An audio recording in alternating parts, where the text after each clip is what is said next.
Dehqonchiliklar, kartoshkalarni ko'ringlar. 15-martda ekan kartoshkalarimiz. Mana shu kunga shunaqa bo'lib, chopoqlar bo'ldi. O'sishi yaxshi.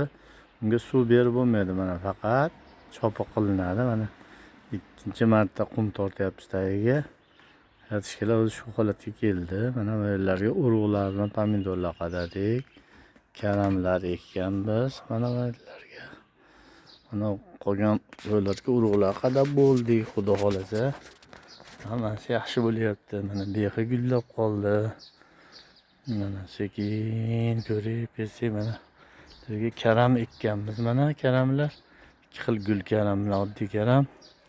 Mana yerlarga qalampir ko'chatlarni ekdik. Mana qalampir ko'chatlarimiz ekib qo'ydik. Kechagi kuni mana yakshanba kuni ekdik ularda. Qalampir urug'lar ham ekkanmiz. Mana bu yerlarga ekkan pomidor ko'chatlarimiz. Mana pomidorlar bir chiroyli o'nmadi. Chiroyli mana shanalar sharapasi kelib qoldi. Mana hayotimizdagi hosillar. Mana bu yerda bodringlar, mana bodringlar. O'tgan yil mana uzum qalamcha qilgan uzumlarimiz.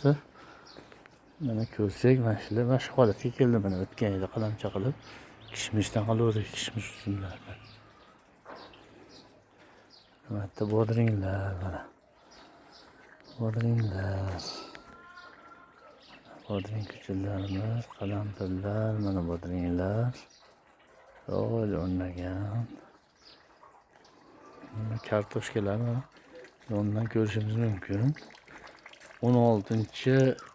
15-kuni avitdan keyin 16-mart kunlari ekilgan kartoshkalar hozir mana shunday holatga keldi. Mana ko'rsangiz, chiroyli sekin qumlab tortib chopib boryapmiz. Sekin mana bodring bilan qalampirni ko'rsalar. Mana bodring, mana o chekkada, mana pomidorlar mana. Mana bir chiroyli bo'lib o'rnagan. Mana pomidorlar. Mana kartoshkalar ko'rsak, kartoshkalar mana. Fotoz kartoshkalar. Mana kartoshkalar agarlar bilan. Mana kartoshka. Mana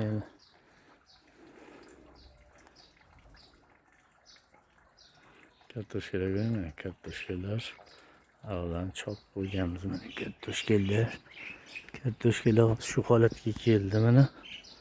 Sekin chopilyapti. Mana sekin mana o'sganiga tuproq berib tortib chiroyli qilib boryapmiz. Qadamma-qadam mana. Hozir shu holatga keldi mana. Kartoshkalar. Endi sal palay o'sishi bilan darrov qum berib tortib, quyosh tushishiga qarab, quyosh tushib yaxshi tushgan joylari o'sganlarni darrov qum bilan tortib qo'yish kerak. Chunki tagida tuganak olgandan keyin chopib qilinsa, bu tuganakka ta'sir qiladigan bo'lsa, hosil olishi yaxshi bo'lmay qoladi. O'shaning uchun vaqtida chopig'ini berish kerak bo'ladi. O'sishiga qarab ildizi ham o'sadi. Ildiz qancha uzun o'ssa, palagi ham o'sishga harakat qiladi. O'shaning uchun o'sishni boshladim, darrov tuproq berib tortish kerak. Keyin vaqtida to'xtatish kerak chopishda. Qirma chop qilingan xolos. Chuqur chop qilinsa, katishgan tuganaklarni, tagida hosil tuganaklarni zararlab qo'yiladi, hosil kam bo'ladi. Mana o'shaning uchun o'sganini darrov bilan tortib, chopiq jarayonini yakunlab boryapmiz. Rahmat e'tiborlaringiz uchun.